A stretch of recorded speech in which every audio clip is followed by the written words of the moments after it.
Hello, good people. Earthbound Mystic, your personal base yogi. So, I recently had an incredible opportunity to interview one of my mentors, Andy, from KillYourInnerLoser. Andy's a fantastic dude and has achieved tremendous amounts in his self improvement and has come a hell of a long way on his journey. His story is really important to me because it inspired me. He inspired me. Without his story and without him being brave enough to share it, I wouldn't have any fucking hope. This is a really difficult game to improve yourself, and we have to really cherish these stories. We have to really cherish these examples of guys who went down the rabbit hole to its ultimate conclusion in self improvement and transformed themselves deeply and put in the grind. This dude spent a lot of time losing weight. Like he lost 77 pounds in his first year. This guy was in abusive relationships that were absolutely miserable. This guy was suicidal, had tremendous amounts of anxiety, and pushed himself through all of that year after year after year after year to get to where he is today, which is in a really interesting position, doing some very important, wonderful work, empowering other men to take control of their lives and realize their full human potential. His story is beautiful, and he's very open and has shared a lot. So listen to this, take inspiration from it, feel empowered. So I really enjoyed interviewing Andy, it was great, and I hope you enjoy listening to it. Thank you. Over to the interview. Yeah, I love the component of just being able to watch other people's journey and hear their story. That for me is the most powerful thing. When you can see what went into a person's transformation and when you can see what precipitated it, the insights they gain. One of the most exceptional things, Andy, being in the group coaching for me is watching other people because you see the same patterns emerging. Like, Yeah. I was going to say with regards to some who I see a massive similarity with myself, not to name names, but S I and knew you were myself going to were, say S. yeah, yeah. But we now are looking into things like David Hawkins' work and Frederick Mhm, Dobson's levels of energy, and you can see mhm. there's those levels of psychological actualization, and at the lower levels there's like guilt where you're like, oh my god, I should have done this years ago. We all go through it. Then there's anger, Mhm, frustration, and mhm, then you begin to go to acceptance, and mhm. it's remarkable to see how the psyche and the man in self-improvement goes through these processes with yourself. What I want to really dive into is the story that shaped Andy, the Mhm, journey that you were on, and mhm, because it's very remarkable to observe. And I know a lot of the little things that went into it. I know a lot of the times that were very interesting. Um, and I myself saw like enormous transformation that's almost unbelievable. But in this interview today, I want to put some coherence behind it and kind of, like I've been able to observe with some others, I want to try and map out the journey, if you mhm. like. So, Let's do it. okay, fuck yeah, bro. All right, Andy, let's dive into it. So, before we start, how comfortable are you with compliments? 8.5 out of 10. I'd like to get to a 10. 8.5 out of Mm. 10. Okay, okay. So I'm gonna throw some your way. So, Andy, I think you have an exceptional leader. I think you have an incredible energy that draws people in, that sucks people in. I think you have the ability to make other people believe in themselves, even if they don't see it. Their capacity to go beyond where they are. I think you have an exceptional strong-mindedness and ability to evolve that is really uncanny, an open-mindedness and an ability to evolve in paradigms and entertain a vision for the future that may be far beyond the scope, but you are able to move towards weaving it in a way that's just quite stellar. And observing that has been a absolute privilege. And I thank you for having these incredible characteristics in yourself because this is what's made other people's transformation possible. So I wanted just to say that I greatly appreciate those things about you. So here's where we have to have a big conversation, already going into deep topics here. Is it something to be appreciated?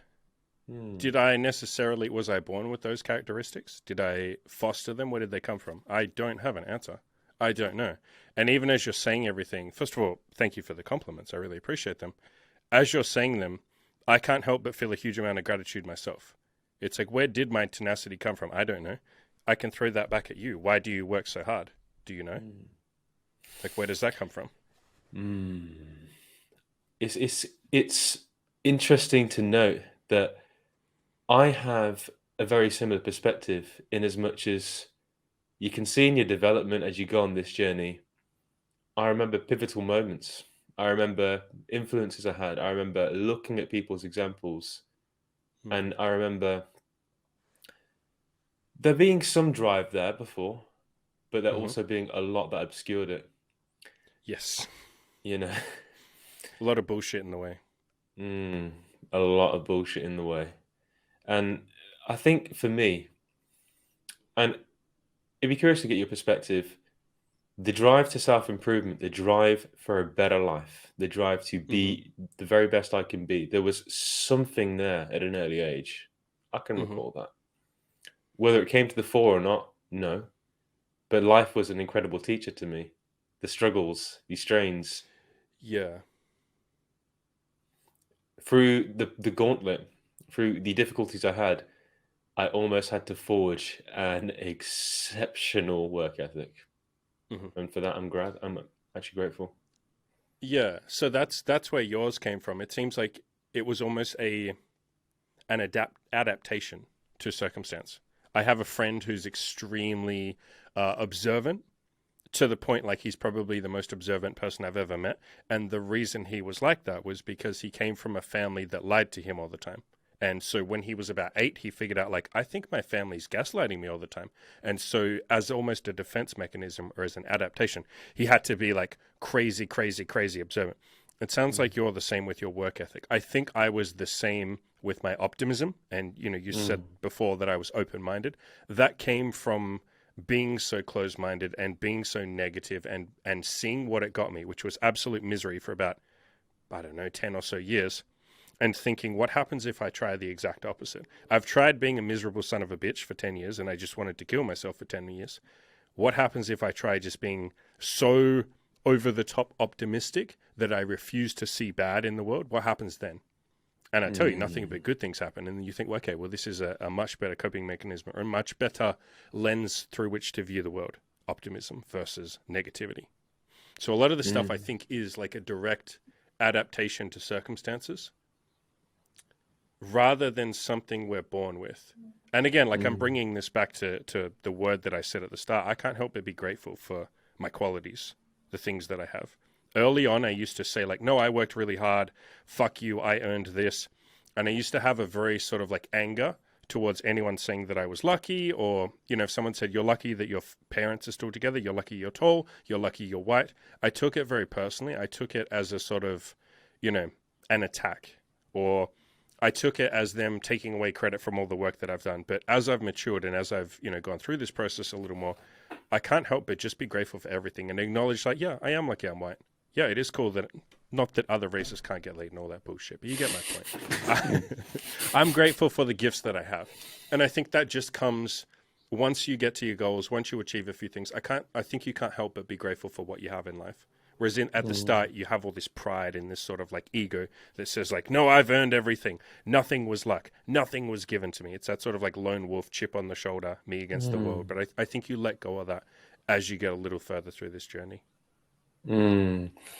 And this is something that I don't want to take away in any regards to the work you put in because it is absolutely unbelievable. You moved the mountains, you really did. And where I am in my journey, I would it'd be an impossibility for me to see anything other than the incredible fortitude, the incredible resilience, the difficulties that you did face, the emotional challenges. Dude, this stuff claims people, and you just Yeah. got through, and that's what's so remarkable. So, as far as like, you know, any that's the most overwhelming thing. That's the thing that shines through everything else. And people will see different things in different people's journeys. Mhm. And different people will resonate with different kind of journeys. But for myself, um, that background and what you had to overcome and endure, and to do so in a way which is at this moment, um, I see so much like actualization and so much maturity as an individual, um, which for me really highlights the importance of delving in at this moment and really taking a step back, and if you like, maybe moving back in the decades and just giving the viewers of this interview a bit of a vision and flavor for Andy's formation, Andy's Mhm. early years. I'd like you to go back and tell us a little bit about the young Andy. Andy in his childhood. Tell us a little bit about how you were, what life was like. Those are okay. So that question is actually two separate questions with two completely different answers, even though you said it as one question. So, what life was like? Life was actually pretty good. I had a pretty good childhood. My parents loved each other to bits. They still do. Pretty much everyone in my family was together. I saw a lot of healthy relationships. I saw a lot of love, like a divorce here and there, but most of my childhood was very good. I had grandparents who absolutely adored me. I had lots of friends. I went to a decent school. I had a pretty good childhood. But then the second question you asked was, what was Andy like? I was depressed. I was really, really, really depressed. I think a big part of that was school. I'm not someone that does well with being told what to do. I'm not someone that does. Imogen, my girlfriend, jokes all the time. Nobody can ever tell you what to do. And so the last 2 years with side topic, but the last 2 years with all the sort of laws and, that virus that shall not be named and all of that, that's been very amusing for me, trying people telling me what to do and all that, but that's a separate topic. So I'm not someone that did well in school. I felt like it was prison. I felt like I'd been sentenced to a 13-year prison sentence and I wasn't sure what for. I felt like I was gaslit because everybody else seemed to accept it and say, like, school's okay. Like, there's nothing wrong with going to school. We all go to school. And I was like, am I crazy here? Am I taking crazy pills? On top of that, I didn't particularly like most of the topics that were taught. I thought they were a complete waste of time. I didn't understand why I couldn't just go and get a job. I did get a job when I was about 12, an illegal job that I wasn't supposed to have because you can't work before you're 14, but I found a way.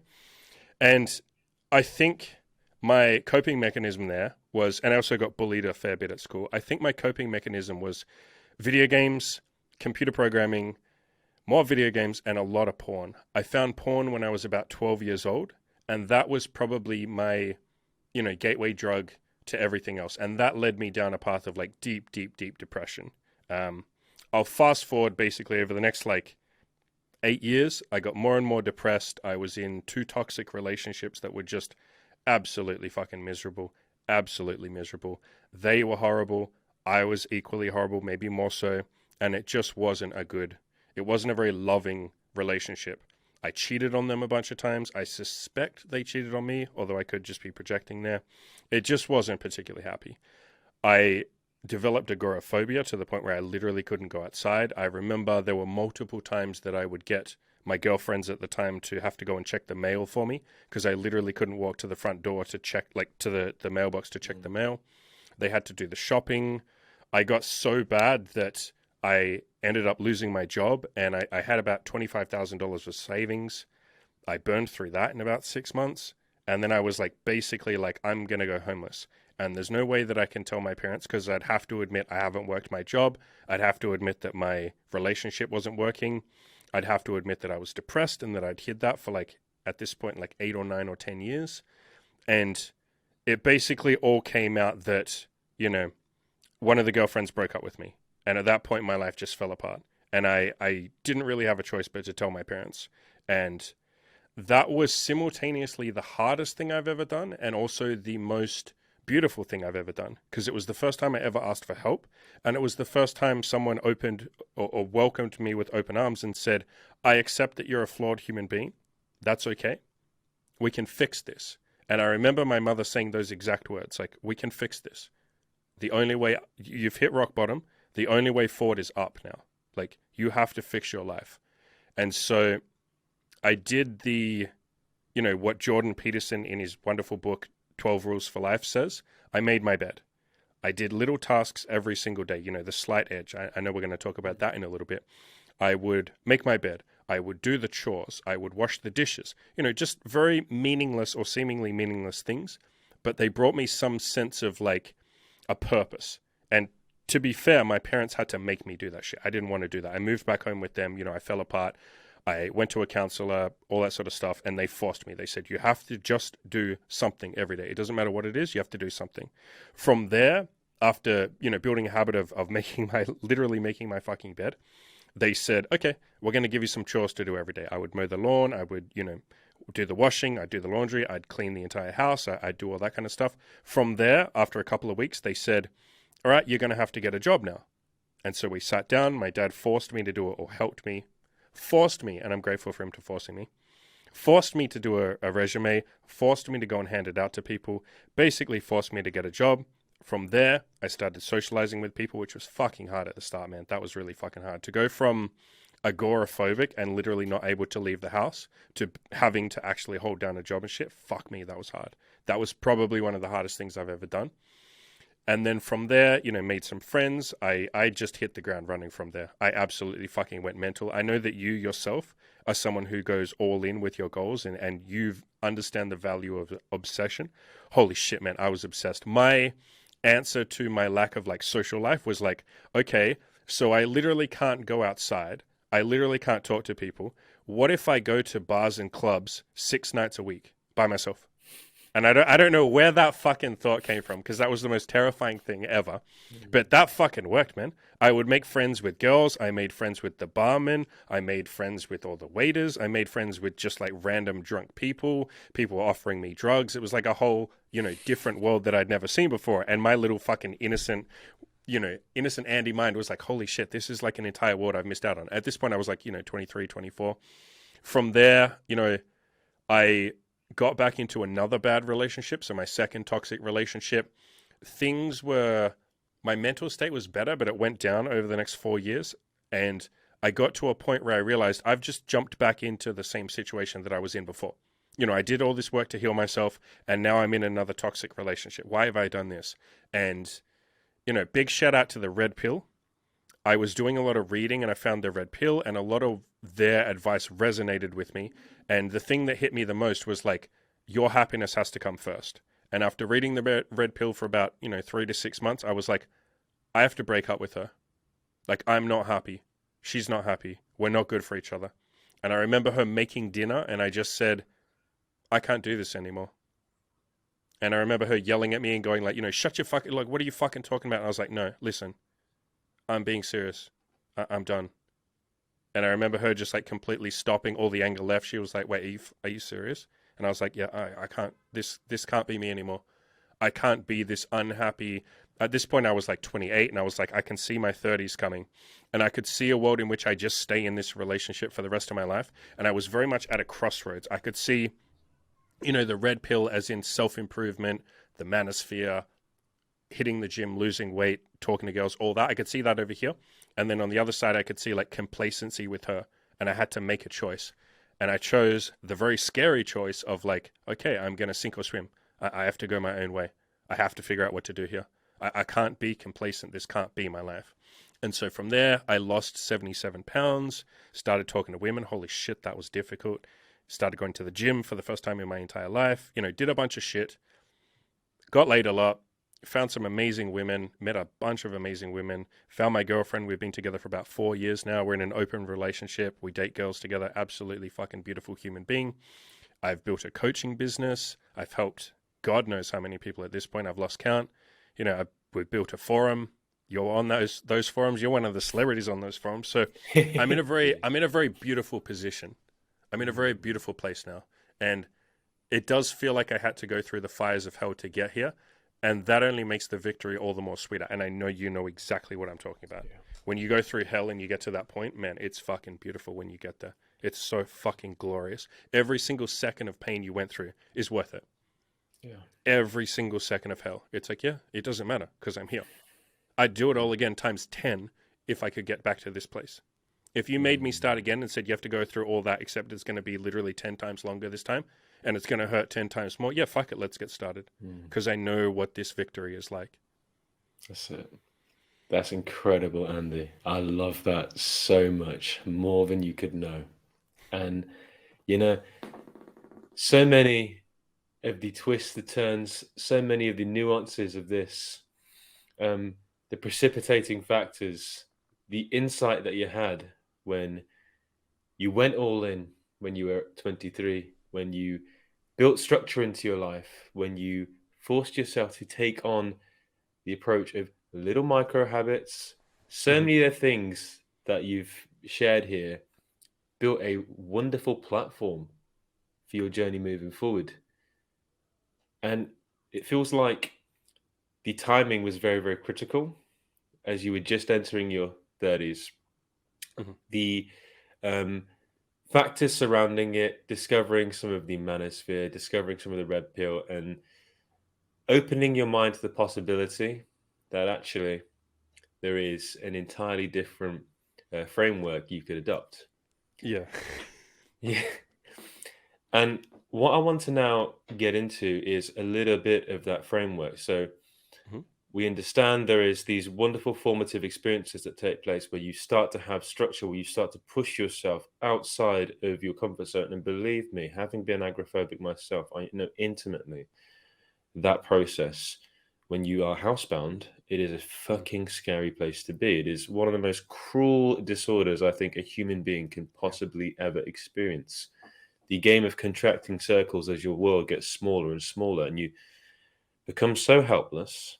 You become dependent on other human beings. You go from a man, which is a creature which is a remarkable creature that has built the modern world, that has contributed incredible thing, that the most dominant creature this world has ever seen, to pretty much giving your power away and being a anxious, frail, vulnerable puppy that's too scared to live and too scared to die. But in that process, there is courage. In that process of moving back into the world, there is bravery. And it truly is the most remarkable victory when you know in your heart of hearts, I beat this shit. You highlight that? Yeah, for sure, dude. It feels fucking good, doesn't it? It feels ridiculously good. Andy, man, like you'll know about my process in the coaching group. So I moved to London not too long ago, and at that point, it's just been more and more success, more and more growth. But to get to that moment where I moved, man, and I was like just driving down, and it was like a 2-hour drive to come down here with all my stuff in the car. I was just crying the whole way. I can't believe I'm here from that hell a few years ago where I was so anxious. I was destroyed as a person. Look at me now. Look at me now. I'm going to do all those things I dreamed about when I was agoraphobic and I was stuck and I couldn't move forward. And I just dreamed there's got to be a better life out there. This cannot be it. And now I'm there. And these are these wonderful wins that other people, and sometimes when you are where you are now, and maybe some can't quite capture the gravity of those things, because not everyone will experience anxiety disorders at that level. But for those who've been through that and come over to the other side, every second of life is beautiful. It is bliss. But Andy, now to get to the question of, you've had these formative experiences, you've had these lessons learned, you've had these insights, you're beginning to form your principles, which, a lot of us are really deeply embedded in there. But what I want to really capture, Andy, the next question for you is, as you were entering self-improvement and you have just made a decision, there's two options: there's complacency, or there is the warrior's path, which is going to be a difficult ride, but you're willing to climb the mountain. What was your action plan? What did your typical day look like? So, like I said, the action plan at the very start was just whatever my parents gave me, and I'm eternally blessed to them. So, for someone who wants to, pull themselves out of depression or suicidal thoughts or agoraphobia or any sort of rut, just start with something every day. Just do something. If you can go and, let's say you're in a decent place, you can go to the gym. Start by going to the gym. Maybe you're in a worse place and you can't go to the gym. Okay, Every day, just go for a 5-minute walk. Okay, if you're in a place where you literally can't go for a 5-minute walk, that's too much pressure or too much stress. Okay, make your bed every day. There's always something you can do, no matter where you are in life, no matter how fucking shit things are. I've interviewed someone who had chronic fatigue syndrome so bad that he literally couldn't get out of bed and couldn't even move his hands half of the time. And he was that way for months. And what he figured out through his own meditation and really just being humbled by the whole experience of not being able to get out of bed, what he figured out was like, okay, if there's something I can do every day, that's a victory. If I can literally just text my best mate and say, mate, hey, how's your day going? And that's it. That's all I can fucking send. That's better than nothing.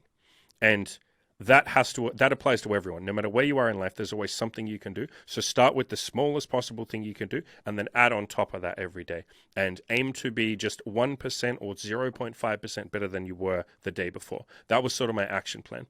In terms of, what a typical day looked like, at that point in time, a typical day was a whole lot of fear, a whole lot of going, I have no choice, but I have to push through this because I can't go back. I don't want to go back to where I am. As my mother said to me, the only path is up.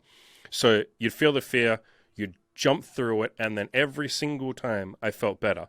It didn't take me long. It took me maybe a month or two before I realized if I just face the fear, first of all, it's never as bad as what I could possibly envision, ever. Your fears are always worse than reality, always, 100%. That's the way the mind works. It's supposed to think of the scariest possible thing to keep you safe.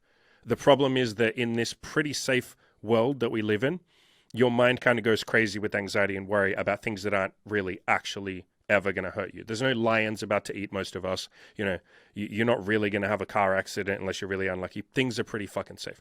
So facing those fears. And then the second thing I figured out was when you dive through the fear, the reward is always 10,000 times better than the fear. Like it more than makes up for the terror or the anxiety or the self-consciousness or the insecurity or the doubt or any of that sort of shit. So I got addicted to the process of self-improvement. I got addicted to the process of running towards my fears.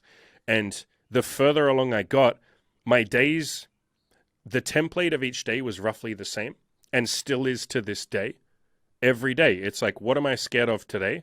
Okay, I'm going to do that thing. There aren't many days where I don't do something I'm scared of.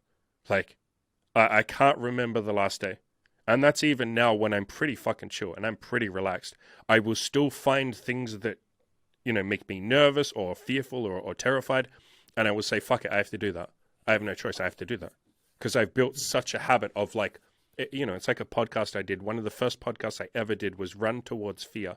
And that's very much been the template of most of my days. That's what a typical day is. Feel some fear, feel nervous about something, run towards it. Because if you're doing that every day, you are growing. By definition, you're growing. If you do something either challenging or difficult or scary or something you feel a lot of fear about, if you face that every day, you will grow.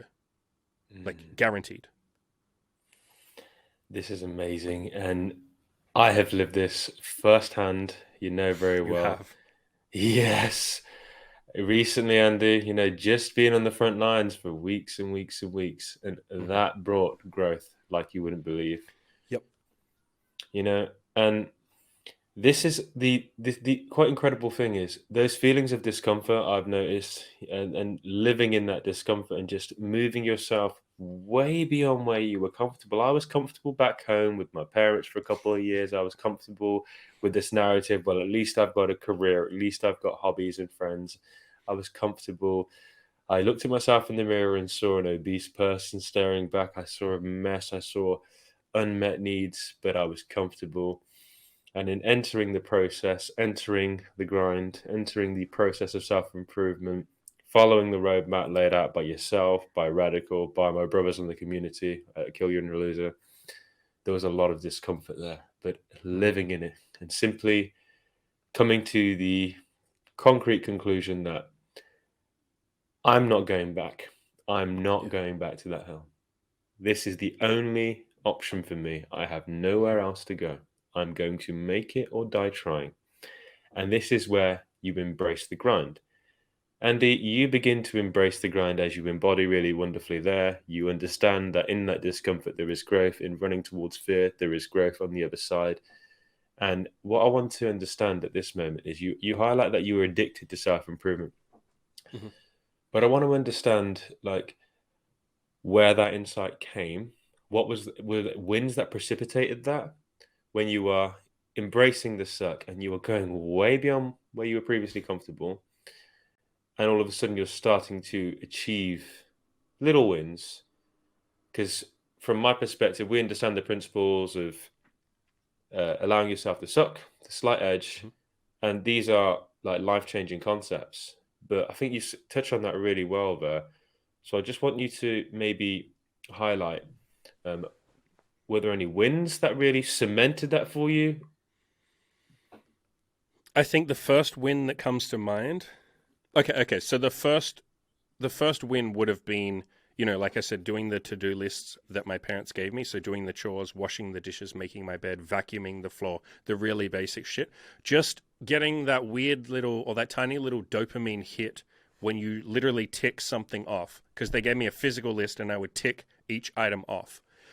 That tiny weird little dopamine hit from that was like, okay, this is what it feels like to actually achieve something. This is what it feels like to, as Jordan Peterson says, create order out of chaos. This is what it feels like to move the atoms in the universe into a slightly more ordered configuration that feels nice to look at.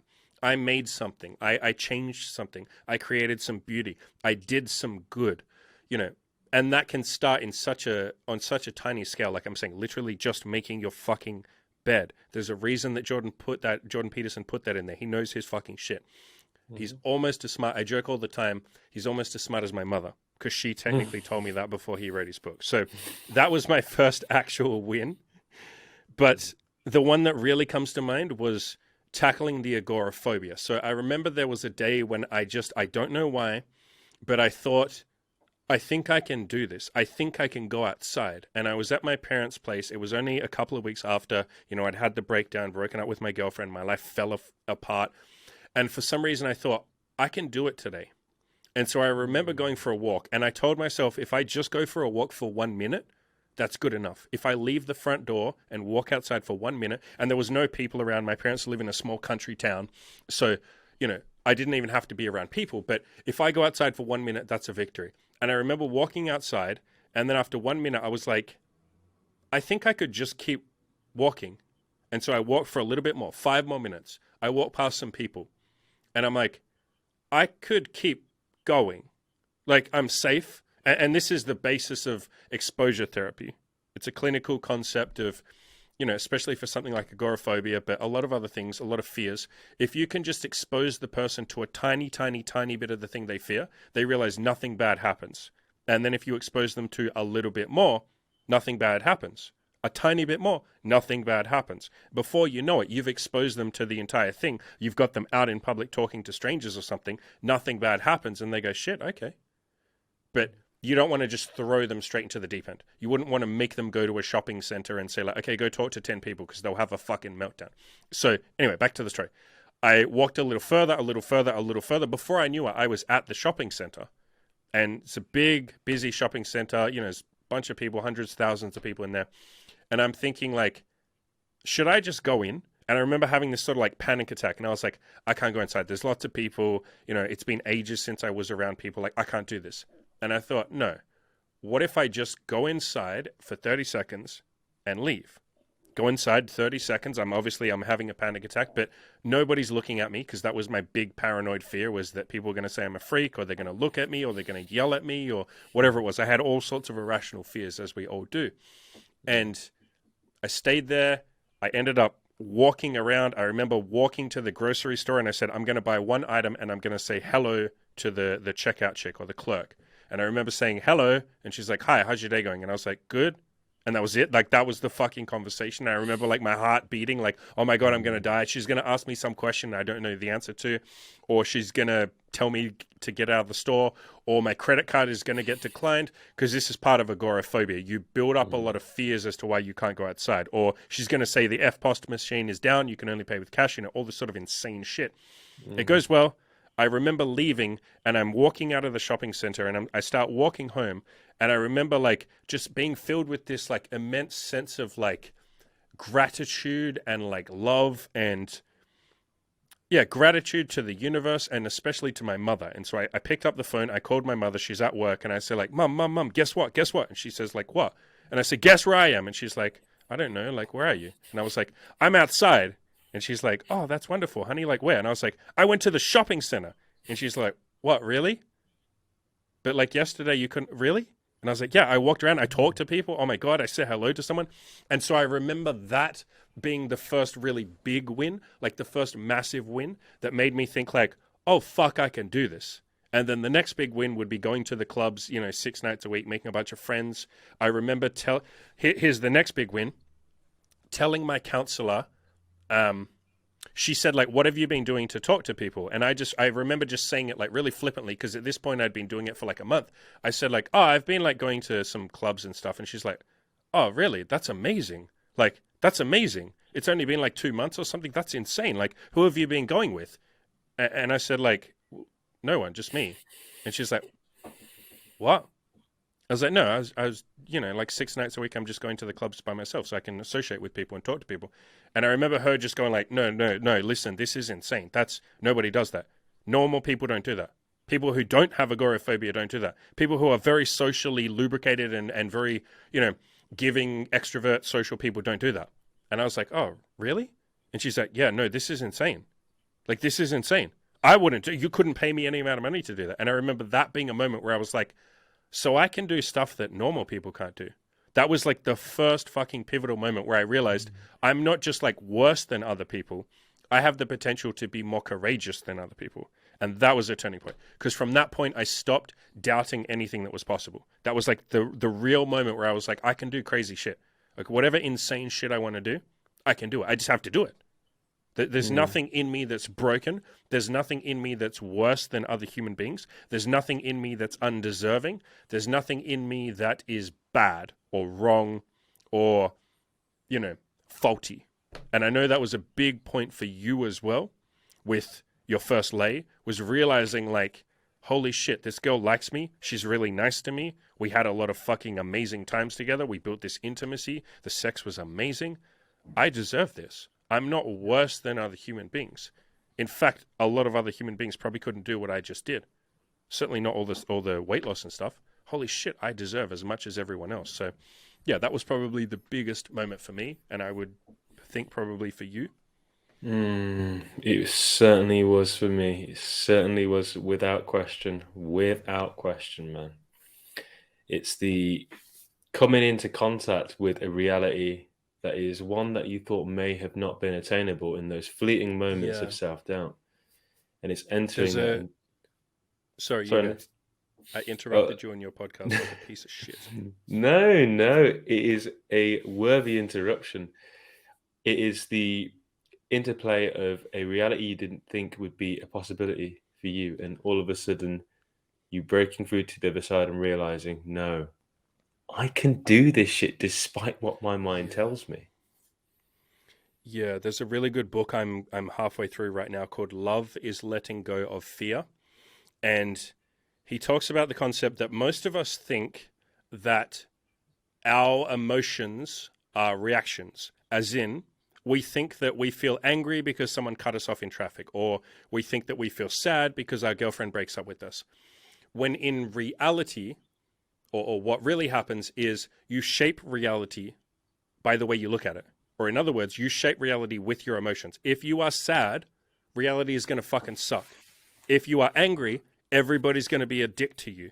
If you are a really loving, generous, kind person, for some reason, everybody will be really nice and loving and kind to you.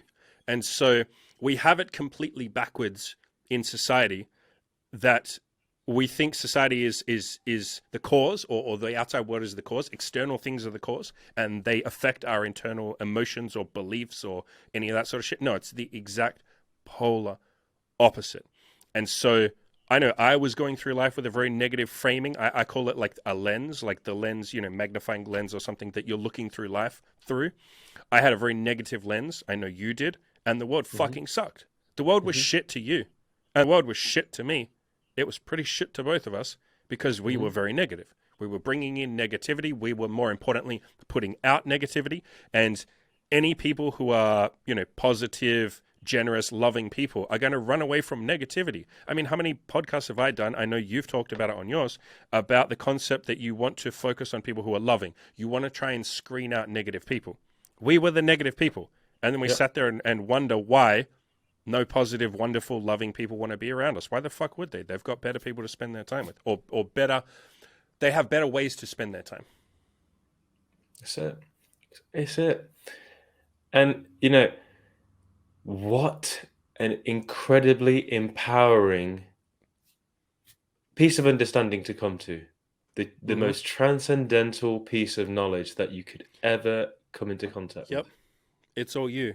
I mean, it's what all the, woo-woo hippie people say when they say you are God, or you are the universe, or, the universe extends out from you. These are all different ways of saying you're fully in control. Or in a more pragmatic sense, people like Jocko Willink and Jordan Peterson, they say extreme ownership, or good-looking loser, and my community and yourself.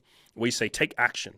These are all ways of saying you can completely change the outside world, or change how the outside world reacts to you or treats you by taking action, by doing things, by taking ownership, by looking at yourself as the center, by looking at your emotions, by getting your own shit together, by being nice to other people. These are all different ways of saying the universe is a mirror and it will hold up, or it will reflect back your own internal state. If you're in a shitty mood, the water's going to fucking suck. If you're in a great mood, man, the water's lovely, because you ignore all the negatives.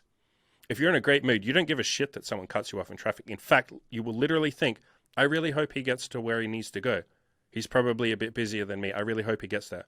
But if you're in a bad mood, you go, fuck this guy. Why is everyone cutting me off? You'll honk the horn, he'll honk back. Now you're in a bit of drama. Now the drive sucks. Now you're angry till you get to the office. Now your boss will say, like, hey, can you get those papers to me by Monday? Fuck this. Why is my boss telling me what to do? Fuck this. Like, and that all came from you. Those external events had nothing to do. They were just triggers for your own internal, anger or negative thoughts or insecurities, whatever it is. So you're right. It is a fucking empowering mindset, isn't it? You're literally saying, I'm God. I can shape the world. It is it. And it's been part of our culture's understanding. It's been part of culture's understanding in bygone eras. It was very sacred knowledge in human history. It was coveted, and it was contained in the mystery schools and the various spiritual texts. You can find these references to this understanding that as below, as above. And it's really palpable when you're on the self-improvement journey. It is really visceral. I'm very transparent about where I was. I'm very transparent about my failures. I'm very transparent about why that happened. I had anxiety from a young age. I had, different precipitating factors. It created some distortions in my thinking, in my worldview.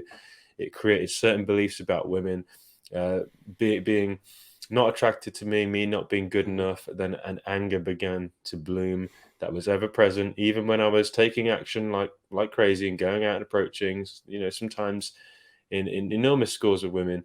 But there was underneath the surface, there was that embitterment, resentment, and it drove at some level me to self-sabotage. It drove me to throw a spanner in the works because I wanted to hold on to those beliefs and experience the extremes of that emotion, because it's an intoxicating emotion.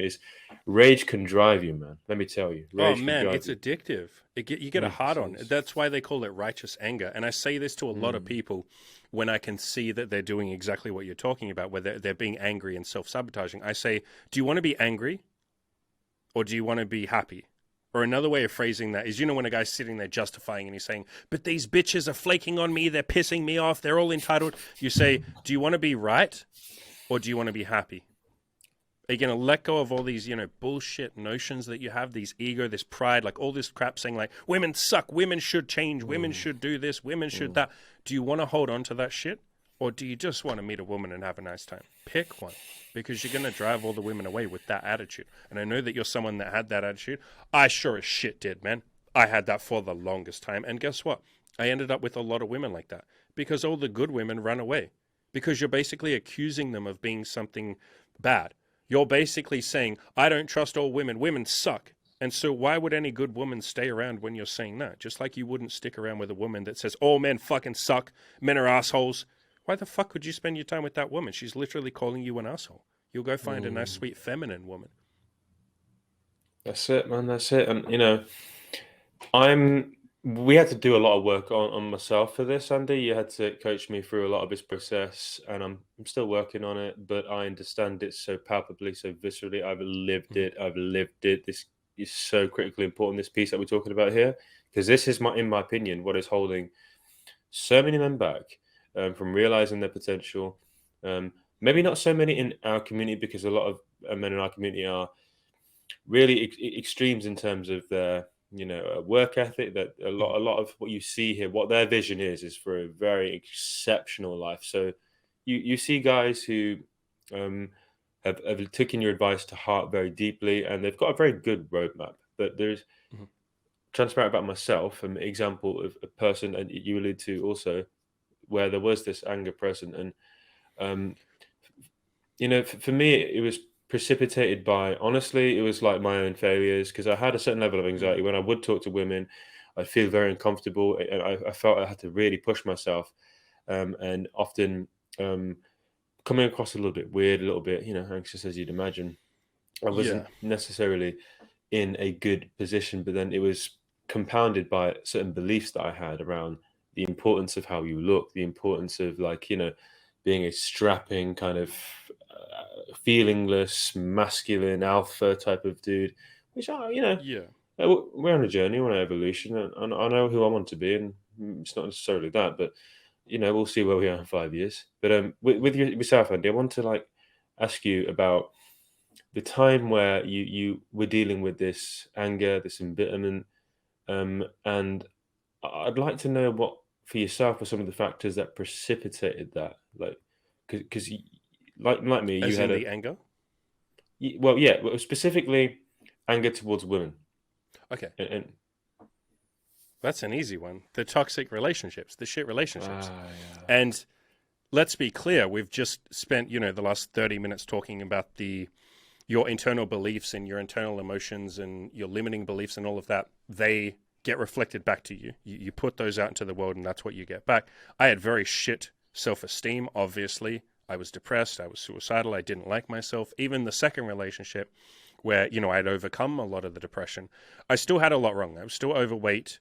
I still hadn't fully figured out what my purpose in life was. I felt lost. I felt like I wasn't living up to my potential, all of that kind of stuff. I felt like I was just kind of grinding, like coasting through life. And add all that together, and I had a lot of self-hatred. And you can't really expect a woman to love you when you hate yourself. Like, why would she love you? And so there's this weird, or she'll love you, but why would she not sort of resent you? And so there was this weird sort of like elephant in the room where we both knew, and this is in both relationships, this happened with both girls, we both knew that I didn't like myself. We also knew that they didn't like themselves. Because if you liked yourself, why would you be with someone who clearly doesn't like himself and is very depressed and just isn't really going anywhere and, doesn't have any friends? I had literally zero friends through both of the relationships, all that kind of shit. And so you have two people that both know they don't like each other. And so the implication is, well, we can't respect ourselves. I'm not worth respecting. You're not worth respecting. So we can't respect each other. And I've said this 100 times, and I'm going to talk about this more as I do more content on relationships. The number one thing, and I'm stealing this from Mark Manson, the number one most important thing in a relationship is respect. Above all else, nothing else comes close. Respect. You have to be able to respect the other person. They have to be able to respect you. Respect you as a human being. Respect each other for your accomplishments. Respect them for the hell that you've been through together. Respect their bravery. You can't think that they're weak or that they're, kind of a coward. You have to have deep mutual respect. And that starts with yourself. Someone else can't respect you if you don't respect yourself. And so the relationship was like fundamentally screwed, really. And I think I resented them for staying for so long, especially because I was cheating on both of them a lot of times. There was a lot of abuse, as in they were, especially the second one, abusing me, like physically, verbally, emotionally. And so it was like two people that just like, I would cheat and like get caught or just get found out or hinted at it and like, oh my God, fuck you, how can you do this? And then I'd feel horrible. I'd hate myself. I'd swear I was never going to do it again. But it was a self-medication tool. It was really almost like scratching an itch. Like, I'm not happy in the relationship. Could I have something else? And, you know, I've said this in the past, nothing against all the women that I slept with, but I wasn't attracted to them. Let's just phrase it like that. It was very much like a self-hatred kind of sex addiction. It was just fucking horrible. And so through all that misery and pain, I think I lost my respect for women. I think I just saw them as like stupid, that they would put up with stupid shit, that they would be horrible to you, that you couldn't respect them and they couldn't respect you. I just built a very toxic sort of shitty framework. And so I had a lot of hatred towards women, but I don't think I had anywhere near as much as a lot of guys. Because I also, at the other end, it was like I was schizophrenic. I had two competing notions. I had the notion that women can't be respected and that they'll put up with whatever shit. But then I also had the other notion of my mother and my auntie and my both grandmothers and another family friend, just so many women, and my auntie, my other auntie, a bunch of women in my life that were just like, absolutely, you fucking respect the shit out of these women.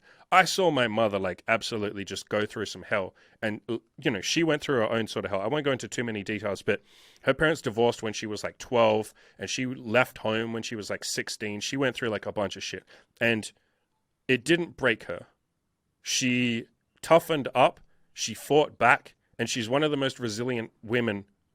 Scrap that. She's one of the most resilient people I've ever met in my entire life. My father is like that as well, but, you know, my mother especially. And I think because I had that sort of competing idea that, no, women can be strong.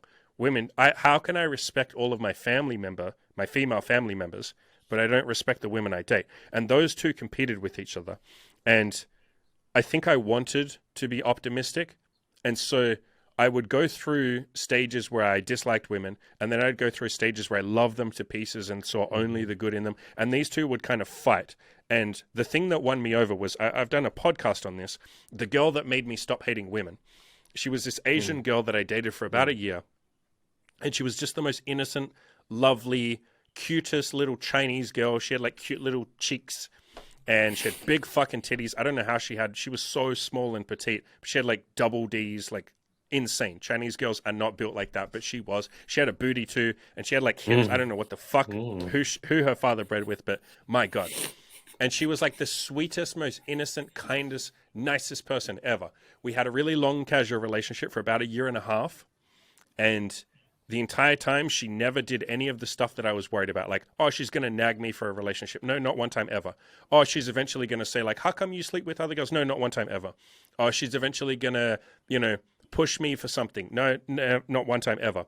I remember we had a time where we both took LSD together. And on LSD, people are very open, very honest.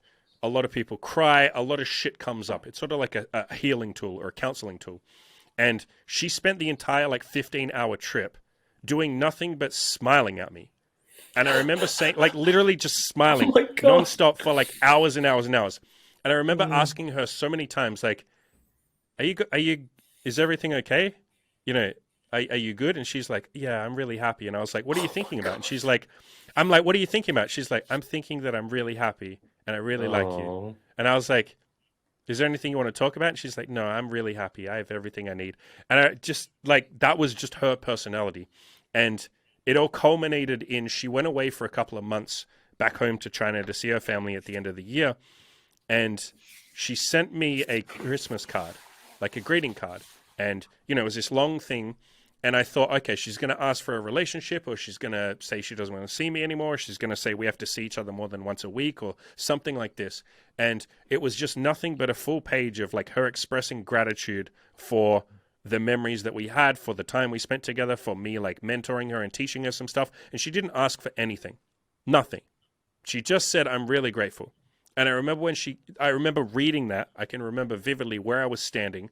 And I remember just reading that. And I was like, women are really good. Women are really nice.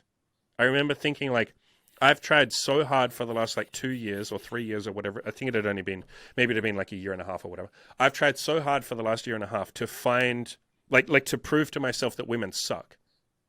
And yeah, I found 1 or 2 examples fine. Like it's easy to find people that suck, but like the overwhelming majority of the women that I've been with have been really nice, even when I wasn't perfect myself. And this woman right here, there is nothing bad about her. I was literally racking my brain trying to find something bad about her so I could confirm my narrative of like every woman has a secret. And I was like, I don't think she does. I think she's just a good person.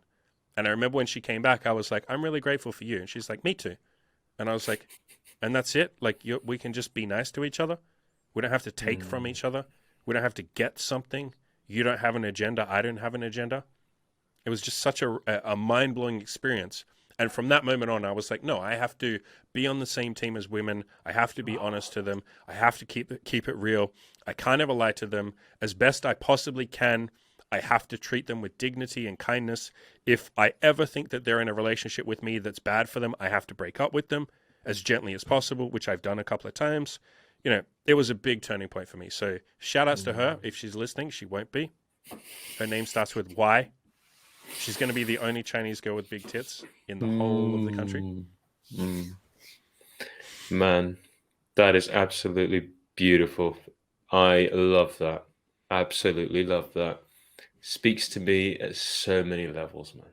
And ain't there just a healing power of connection when you can allow yourself to be vulnerable? Yeah, and it's that vulnerability and being shown like nothing bad happens. Because, I mean, people who come into my, group coaching program, a lot of them go through this same thing where it's like they're afraid to be vulnerable with the group, or they're afraid to ask for help. And it's a big deal for them. And I have to tell them multiple times, like, please share. I've done literal podcasts in the group. One of the first things that you get when you come in the group is like, please watch this podcast. It talks about how to ask for help without, losing your masculinity and all that sort of shit. They go through all that. They still struggle to ask for help. When they finally do it and they're met with nothing but complete acceptance from the other men, and really this applies to every single tribe of men, or I mean women as well. My forums are like this. The Good Looking Loser forums were like this. There are a lot of spaces that are like this. There are a lot of like women's groups that are like this. When you come to a group where every member in there just accepts you and loves you and doesn't judge you, and everything they say is to make you a better person, even if they're harsh sometimes, they're doing it to help you grow. Man, that is just fucking eye-opening. You're like, oh shit, like this vulnerability thing isn't as scary as I thought it was. In fact, it's incredibly rewarding. And I can't go back. Everybody who's vulnerable and gets sees the positive benefits from it, every single person goes, fuck, I can never lie again. I can never not treat people like they're on the same team again. I can never not be open and honest with women. Any women that play games with me, fuck that. Fuck that. Every single guy goes through this shit when they try honesty. That's it. And Andy, that's, for guys who are navigating that negativity towards the world, and then growing, and then towards women, and then growing past that, and then coming to these realizations, and then in your own story, we reach a crescendo where this success is culminating. Your competence, your ability to actually help others to go through this is beginning to really crystallize. And you are starting to build on the incredible transformation that took place in your own life, the exceptional learning, the insights, the framework you've developed to help other men, regardless of where they are, who they may be, whether they're black, white, purple, in different parts of the world. You have a systematic approach where we can put it in place, and they can begin to go through the same process. You went through the same process I went through.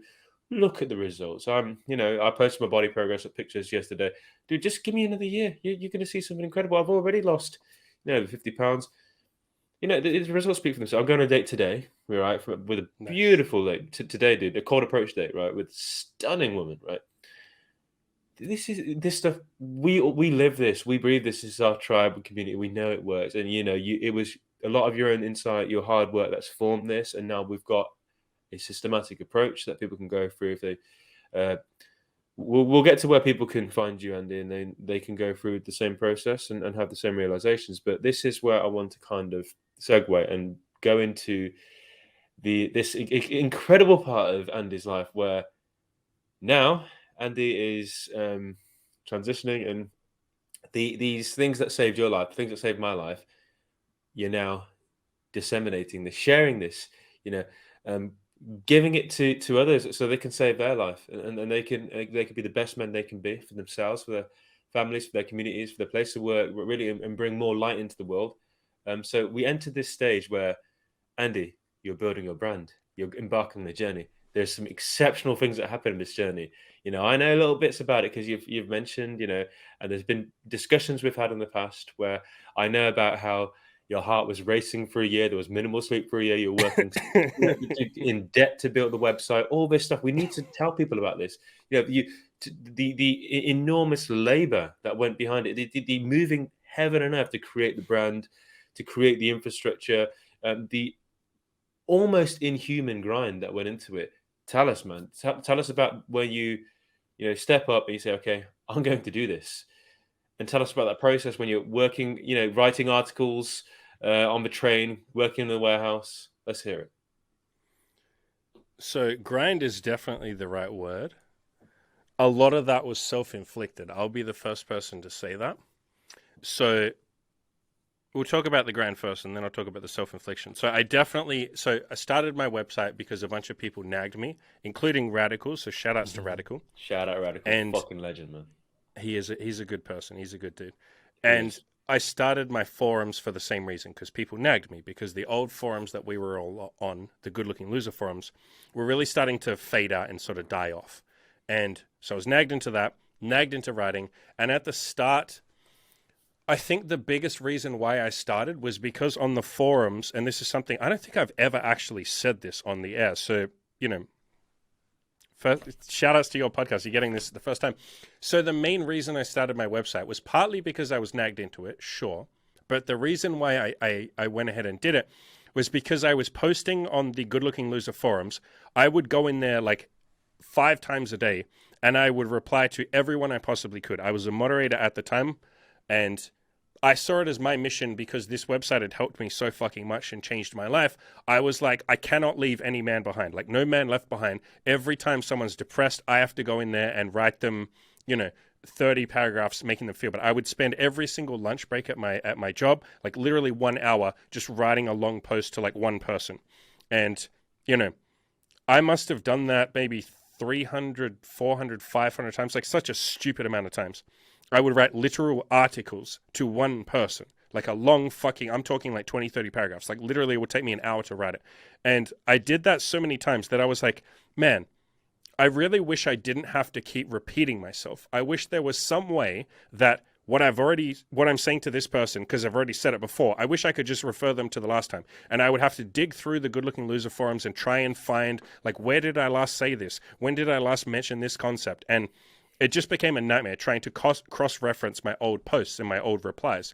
And so I thought, okay, I'm going to write a website, and wouldn't it be fucking god tier amazing? I did it for very like selfish reasons. I was like, wouldn't it be amazing if, let's say I'm talking about, one particular concept. Wouldn't it be amazing if I'd already talked about that concept and I could just link to that page? Wouldn't that be amazing? And so that was how it started. It was like pragmatic. I can't keep writing 30 paragraphs to every single person. And eventually I did get to a point where I remember this one day. I said to Imogen, it's been like 3 weeks since I wrote a full post to anybody, because for the last 3 weeks, every single person who has asked any question or had any problem, I already wrote some article that could help them. And I gave them the link. And I was like, it's been like weeks and weeks and weeks since I had to write a custom post. How amazing is that? What if I keep going?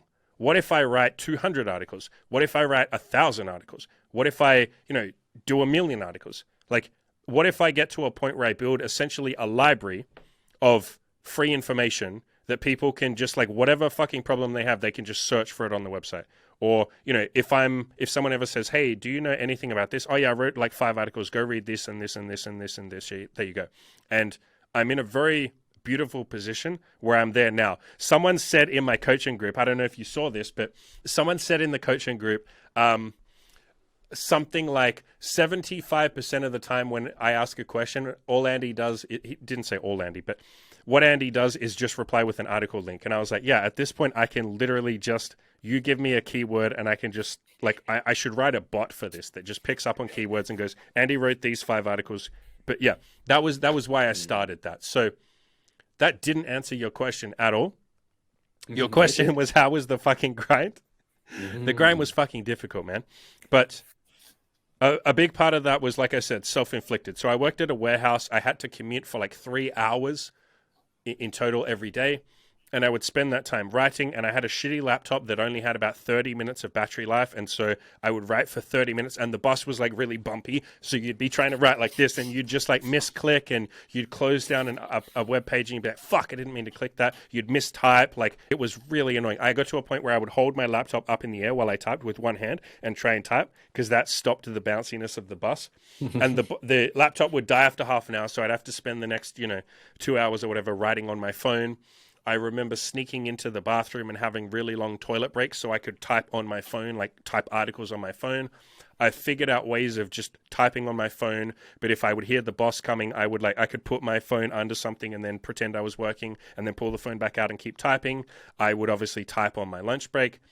I would type on the toilet. I would literally type in the shower. I would take my phone into the shower because I would, have all these ideas, and I'd be like, I have to write these down. And so I say self-inflicted. A big part of the reason why I couldn't sleep, I was getting like 3 hours of sleep, was because I was obsessed, man. I just wanted to write. I every time someone would ask a question and I didn't have the answer, or every time someone would say like, man, I'm really struggling with this. And I'd be like, I don't have an answer. Like, I have an answer, but I don't have an article. I'm letting this person down. And not only am I letting them down, but there's probably like 100 other people, 1,000 other people who have that same question, and I can't help them. Okay, I need to write this fucking article. And so I had this like desperate, urgent need to get as much content as I possibly could, so that I think it was, I don't know if it was guilt, but it was like, maybe it was guilt. It was like some form of like, I have to hurry up and help all these people.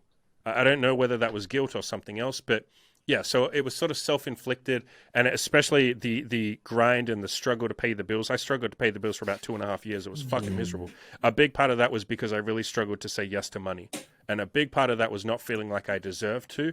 I can't tell you how many of my coaching clients and people like that offered to pay me money, and I was like, no, you don't have to pay me, or no, I'll give you a discount, or like people would want to sign up to the Patreon, and I'd be like, no, you don't have to do that. Like, I even said that to you. You even remember that. You said, Andy, can I PayPal you some money? I was like, no, man, you don't have to do that. So, and that was coming from a place of like insecurity around money, feeling like I would be using people, and really just not understanding the value exchange that goes on. Someone is giving you money because you helped them, or because you're about to help them. But in my mind, because I had all the guilt that, a lot of society puts on you, this guilt around, if you make any money, you're using people, or money is exploitation, or if someone pays you a lot of money, you must have used them. It was this fucked up toxic notion, and it took me a really long time to get over that, and I eventually just got over it because I got to my breaking point.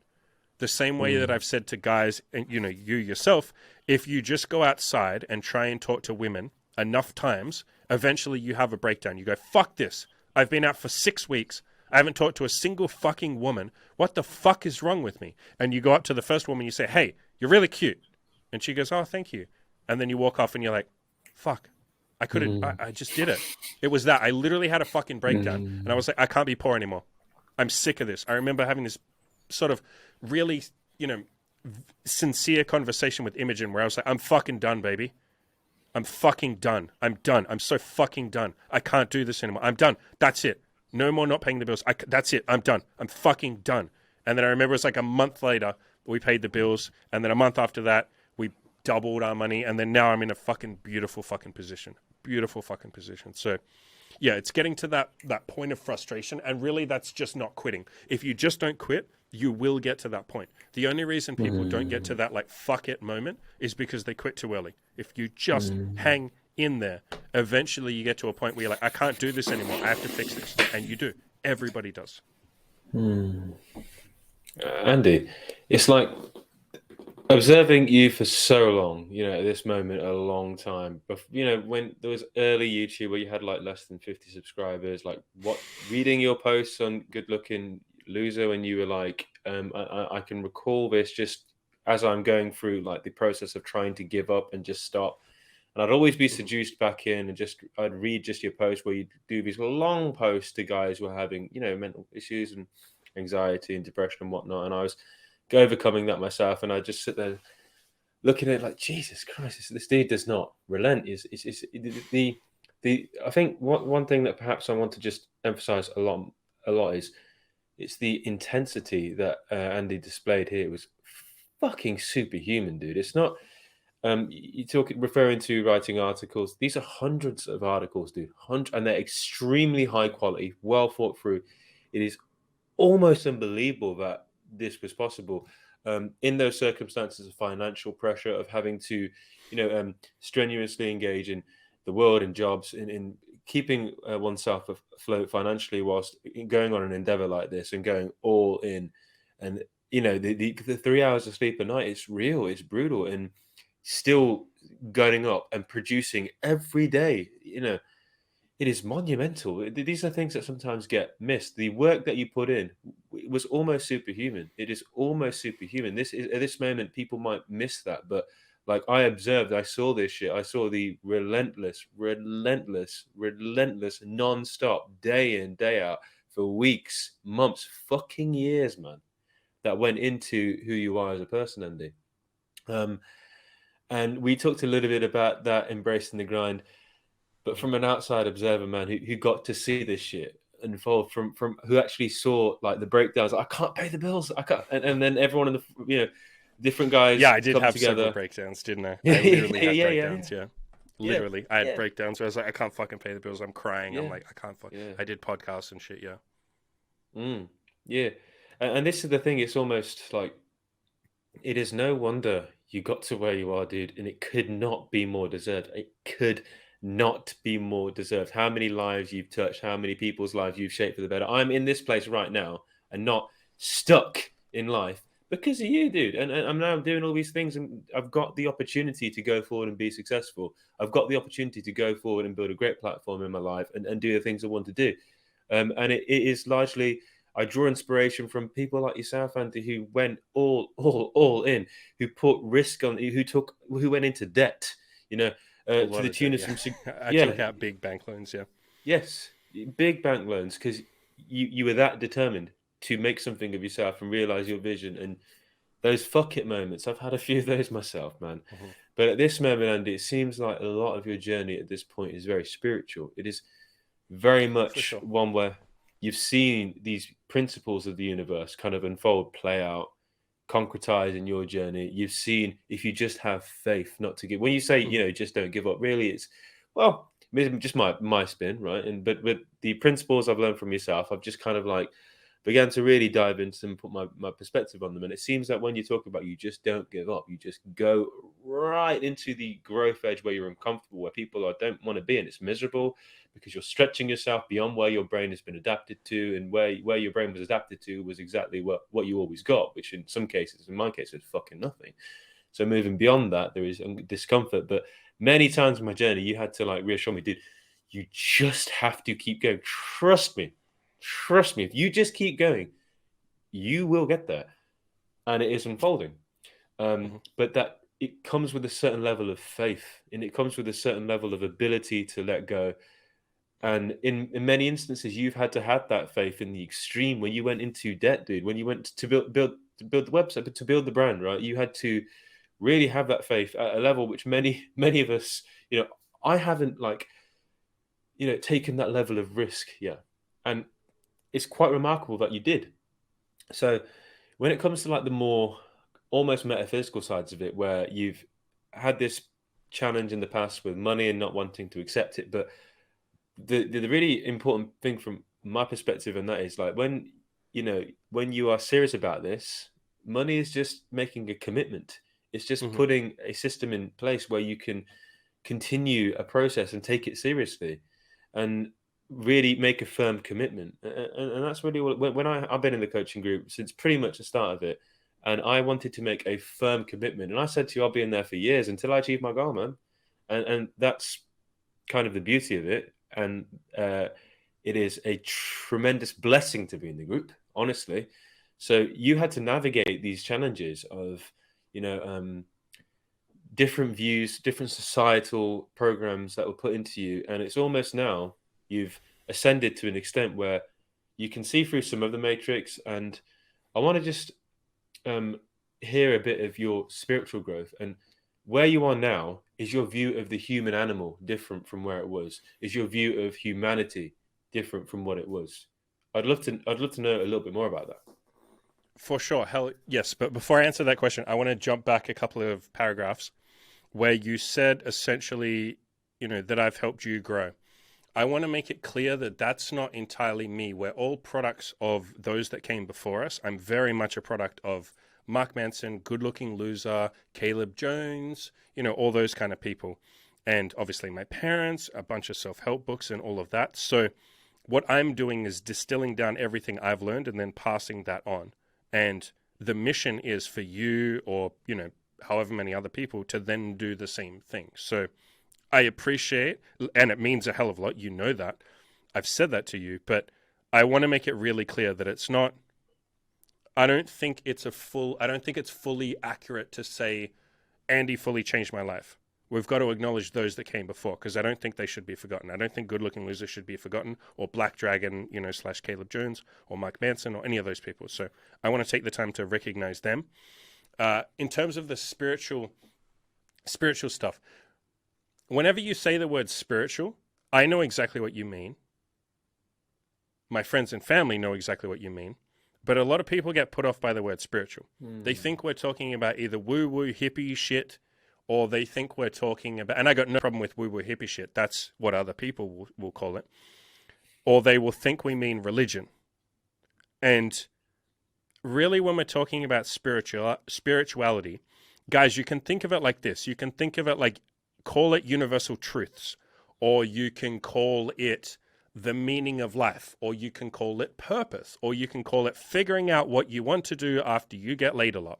So we're talking more about the higher concepts, and we're not just doing that to sit there and jerk ourselves off. Oh, my sex life is cool, my money is cool. Let's talk about enlightenment and say that I'm better than everyone else. There's a lot of sort of pride attached to a lot of enlightenment and spirituality. You're not like that, but there are a lot of people that sort of frame it like, I'm spiritual now, so I'm better than you, or I'm enlightened, so I'm better than you. And really what we're talking about, like I said, is concepts of like, big concepts. Like if you're a negative person or if you're in a bad mood, the rest of the world will suck. That's a spiritual concept. Mm-hmm. If you're in a good mood, the rest of the world is great. The law of attraction, that's a spiritual concept. So that's more what we're talking about here. We're also talking about like human connection, how we all fit into the universe. What is our purpose? Are we all just fucking atoms? Does the self actually exist? What is consciousness? All those kind of like cool, big, fun topics, which are really fun to sit around and focus on after you've handled the basics in your life. So I'll make it clear that spiritual concepts are extremely fucking helpful, but we're not just sitting there jerking ourselves off or talking about like religion and all that. So all of that out of the way. Now I'll answer your actual fucking question. What does spirituality mean to me? Or how has my spirituality, how have I grown? By more than anything, letting go and accepting that I get a lot of things by not trying as hard. And that sounds like a very basic concept, but that's what people talk about when they talk about like the law of attraction. It's basically, don't try so fucking hard and get out of your own fucking way. I can't tell you how many times I sabotaged something by trying so fucking hard that I became needy, or I just, I would get frustrated that I didn't have it yet, and then I would stop trying as hard.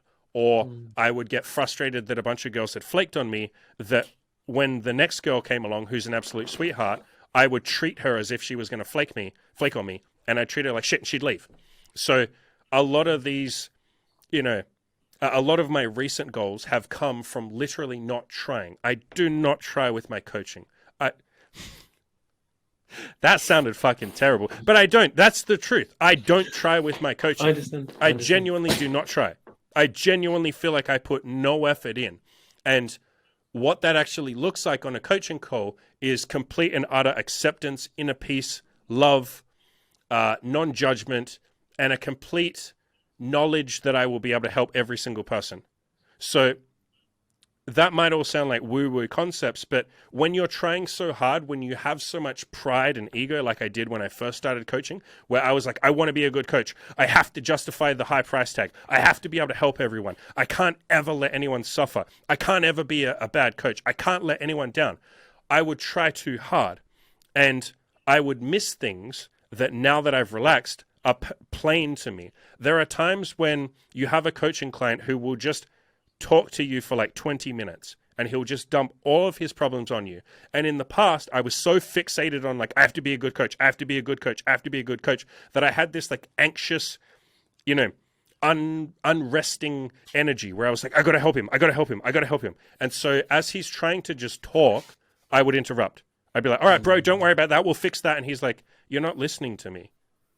And since I've stepped back a lot and gone, okay, what happens if I just stop trying to be a good coach and just be a good coach? Like, what happens if I get out of my own way? What happens if I stop trying so fucking hard and just let it happen? What if I just let this process happen?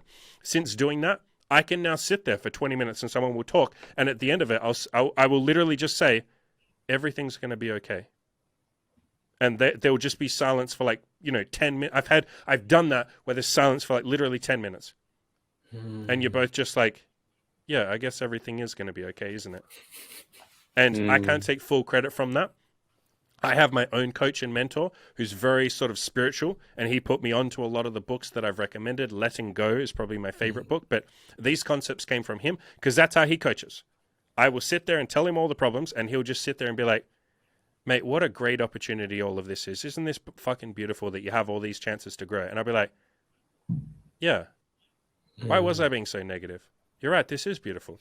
And he's had times where he's just like, everything's going to be okay, Andy. I remember there was one time I was very anxious about something that I had implemented, and I didn't think that I had the discipline to keep this habit up.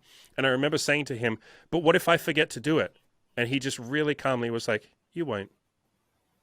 And just him fucking saying that, I was like, yeah, I guess I won't. And I haven't. I've done it every single day for the last like 3 months, this particular habit. And so I've brought that to my own coaching. And really, like I said, that's just you getting the fuck out of your own way. In terms of something, tangible or applicable to a lot of people here, talking to women. What that would look like is instead of sitting there and going, I got to get a number, I got to get a fucking number, I got to do a good job, I got to be smooth, I got to say all the right things, I got to get dates, I got to get laid, I got to hurry up and lose my fucking virginity. Instead, you take a deep breath and say, okay, eventually I will get a girlfriend, or I will get laid. I know I will. I've seen the process. Other people have done it. Maybe I don't feel like I will, fine. But I have to just trust that I will. Okay. What if I just stop trying with every girl? What if I still do the basics? I still talk to her. I still try and have a nice time. But what if I just focus on having fun with her? And yeah, I'll ask for her phone number. I'll do all the things I need to be doing. But what if I just focus on her as the person?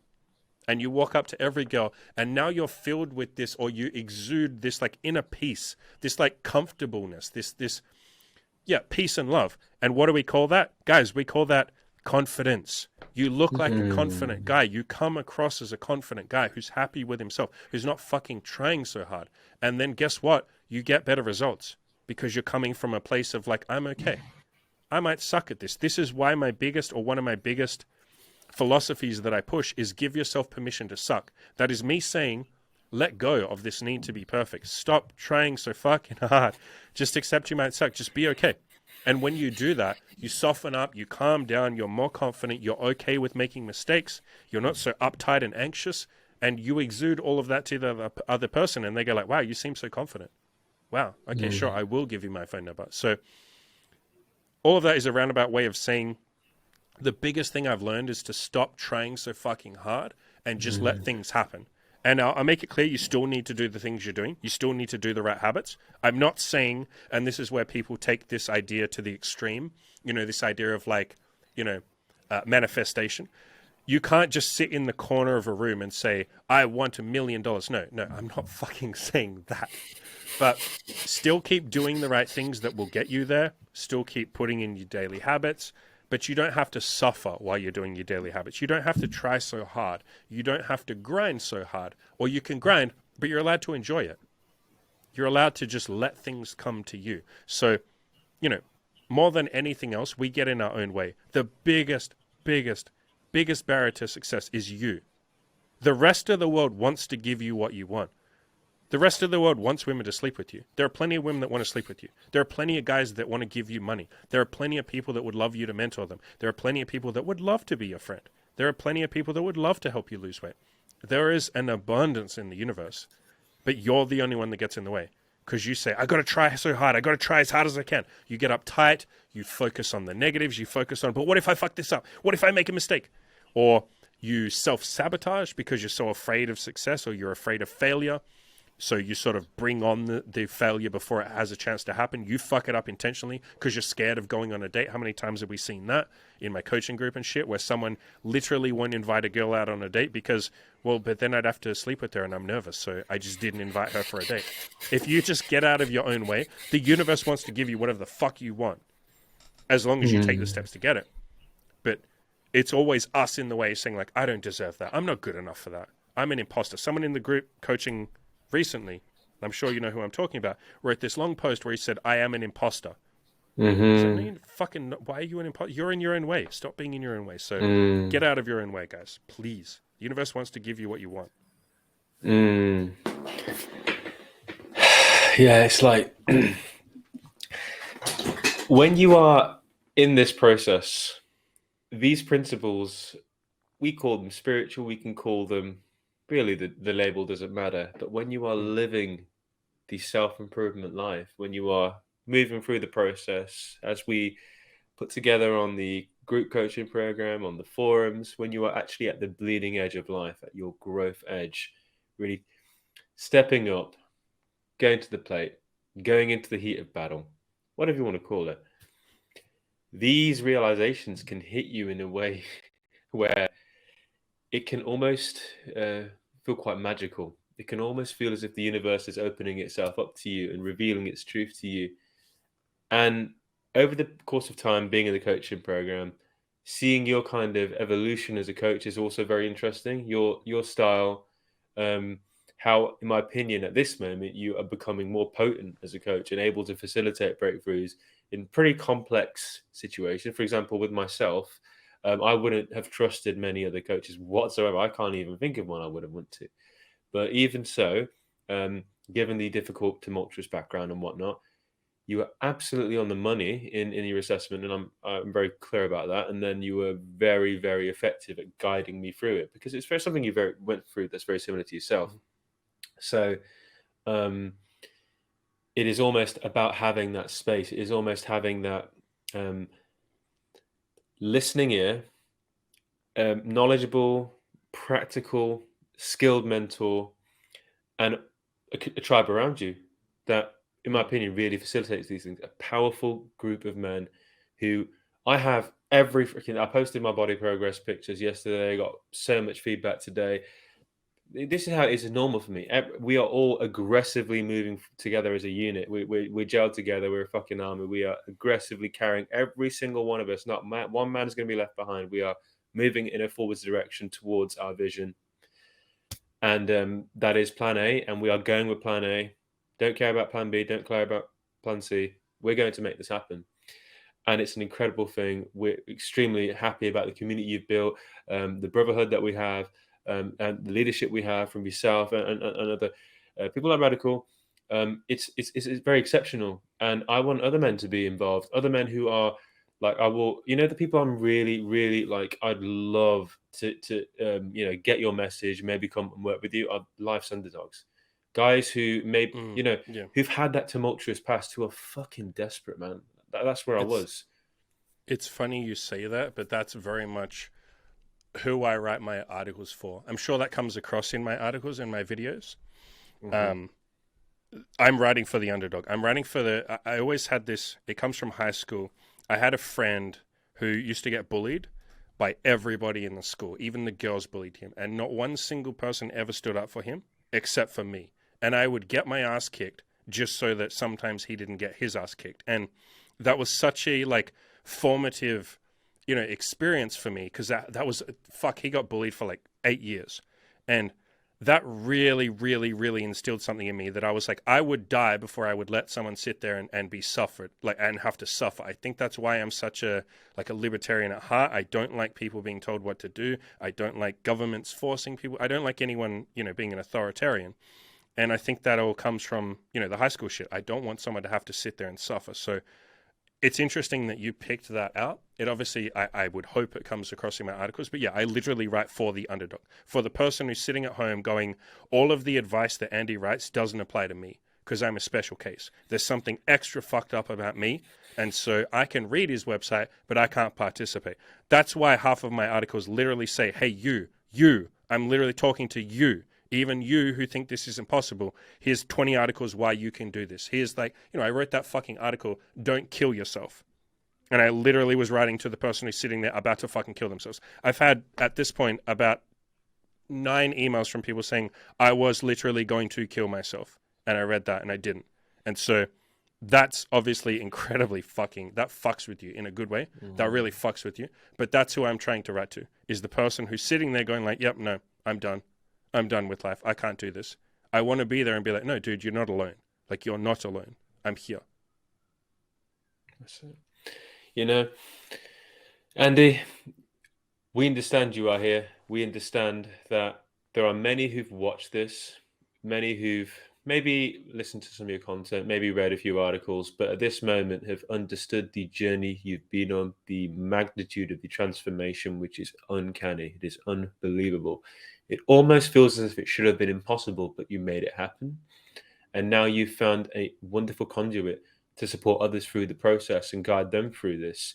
I myself have benefited from it tremendously in very deep pit of despair that I once was in. I've pulled myself and been pulled by the community, by yourself, by my peers in the coaching program back into the light. And now we are going towards something that's going to be very incredible. But for those who've listened, who've watched, who now have a bit of fire that is beginning to burn inside them, maybe those doubts that they had have begun to diminish to such that they can entertain the possibility, wait a minute, what if I can too? What do you say to them and how can they find you? Of course you fucking can. Why wouldn't you be able to?